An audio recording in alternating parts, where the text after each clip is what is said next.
head of Instagram has appeared before a US Senate panel to answer questions about whether the company was doing enough to protect young users. Adam Mosseri told senators he would work to ensure no child between 10 and 12 years old has access to any version of the platform without parental consent. It comes as pressure grows for answers about how the app handles its teen users. Mosseri has defended Instagram and called for the creation of an industry body to better regulate social media. I don't believe the research suggests that our products are addictive. Research actually shows that on 11 of 12 difficult issues that teens face, teens are struggling, said Instagram helps more than harms. Now, we always care about how people feel about their experiences on our platform, and it's my responsibility as the head of Instagram to do everything I can to help keep people safe, and we're going to continue to do so. Now, we have a specific proposal.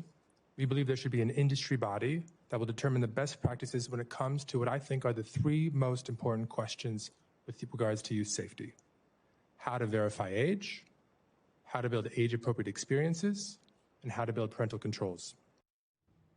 Well, David Monahan is the campaign manager for the children's advocacy group Fair Play, and I'm pleased to say he joins us live now. Thanks very much indeed for talking to us today, David. So you advocate for children's safety. Instagram has already said it will bring in new tools to protect teenagers using the app. We heard some more of what Adam Mosseri from Instagram had to say just then.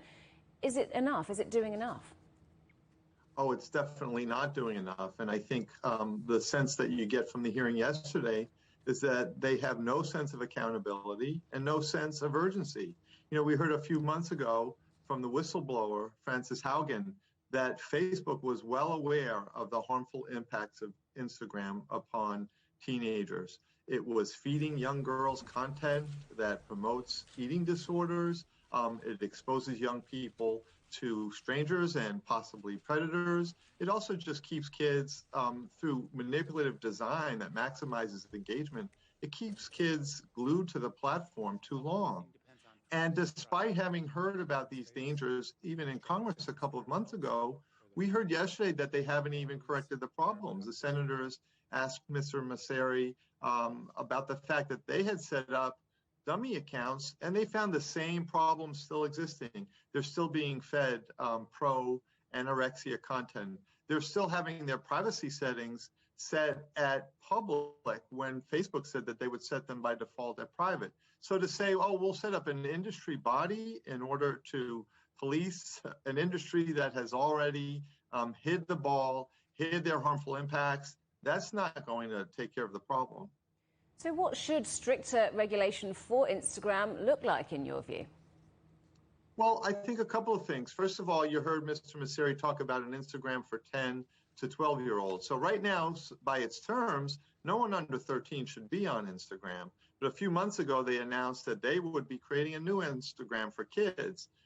Advocates like my organization, Fair Play, and experts around the world, and regulators here in the Congress said, don't do it. Don't attract even younger children to this harmful platform where they're getting a skewed idea about popularity and what's important, and they are just spending too much time online being manipulated.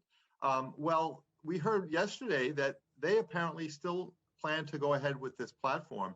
You know, they did call a pause on it a little while back, but yesterday he's talking as if they still want to do it. The other thing they need to do is change the way they treat teenagers. So they've announced a take a break feature where you could get these reminders if you've been on for a little bit too long.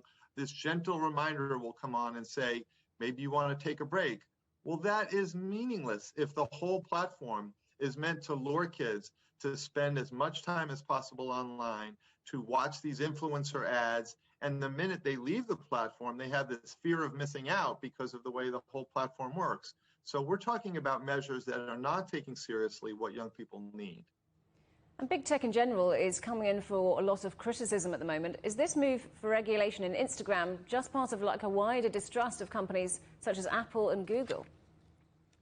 Well, you know, a lot of these companies have a business model where they are maximizing engagement, sucking up people's sensitive information, feeding them advertisements based upon that data, and trying to kind of manipulate, especially young people, into making purchases in games.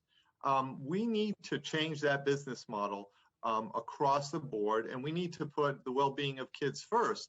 You know, the UK has an age-appropriate design code, which says that tech platforms now have to put the well-being of young people first in designing their platforms. My group, Fair Play, and others are advocating for a design code like that in the United States. David Monahan from Fair Play, thanks very much indeed for talking to us today. Thank you.